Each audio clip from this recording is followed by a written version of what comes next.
Hello, my crafty friends. I'm back with 3 more of these Christmas cards made with cut-aparts and pattern paper from Photoplay and some card bases from Stampin' Up. These 3 are pop-up cards. So I'm going to show you the card bases here. I like the Stampin' Up Memories and More cards and envelopes. They're a nice quality and a great size. So this is the Santa Express ones, Memories and More. There's 20 cards and envelopes. So for me, it was good value. I like that they're printed on the front and back. So you can actually use layering dies and cut those out and, mount them on white pattern paper. But I'm happy enough to use them as they are. And then they're white inside. So I do get a lot of use out of my Memories and More. And with 20 of them, boy, you sure get a lot of cards and envelopes. So I like the printed envelopes.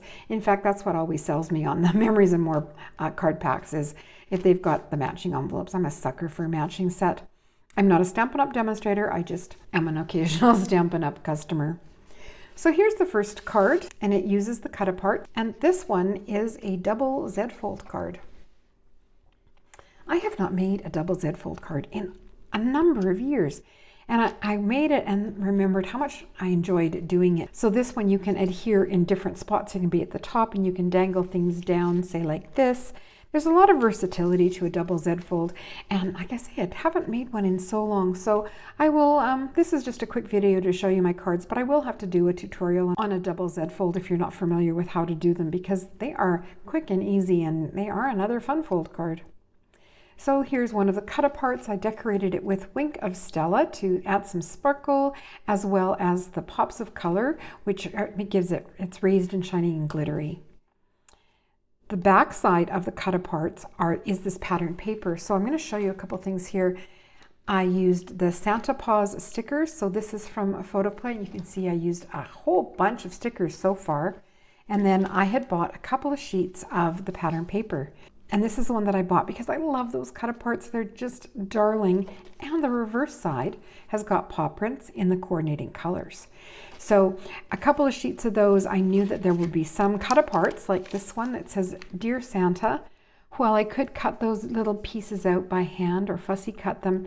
This, to me, is more like a journaling card that you would use for scrapbooking. All of the cut-aparts that I wasn't going to use on cards, I ended up using the pattern paper for. So I think I bought 3 sheets, 2 sheets for the cut-aparts and 1 to use for the paw print only. And this is all I have left out of that paper. So I'm doing really well with it. And I'm so proud of myself for not buying like a zillion of them because I think they are just darling.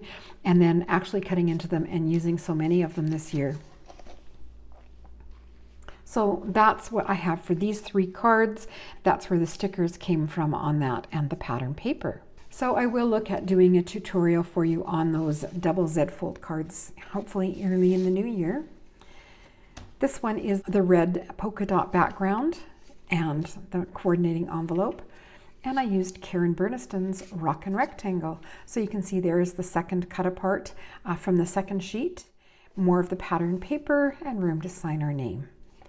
So once again, I added the Wink of Stella and their noses are all shiny and glittery. And I added a lot of the pops of color, like a lot of little dots.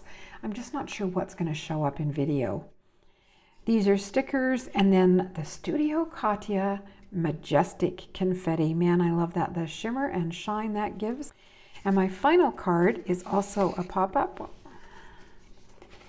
And it uses my favorite cut apart out of the whole sheet. This is the second one I have another video where I showed another 3 cards. But if you follow me, you know I rarely post things in the same order that I make them. So I'm not sure if that video is slotted for before this one or after.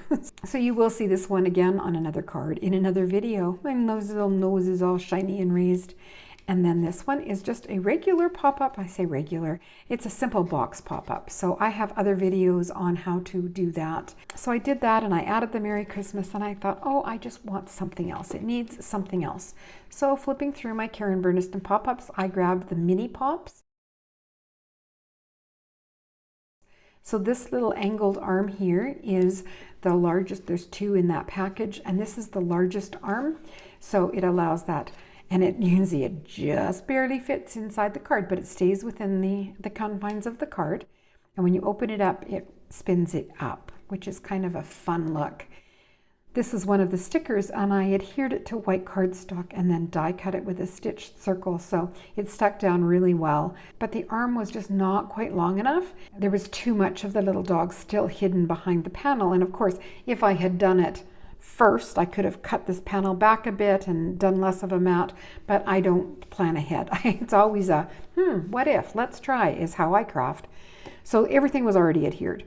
So I came up with an arm, so I hope you can see it. I just added a strip of white cardstock to the arm of the mini pops, and that made it as long as I needed it to, and then used a little bit of wet glue and just kept opening and closing and shifting it and opening and closing and shifting it until it just fit inside, and then I was happy. So I do like that little dog that pops up and slides down. And that's my third card. If you enjoyed my video today, please hit that like button. That is such a help for YouTubers. Subscribe to see more, and that's it for me today.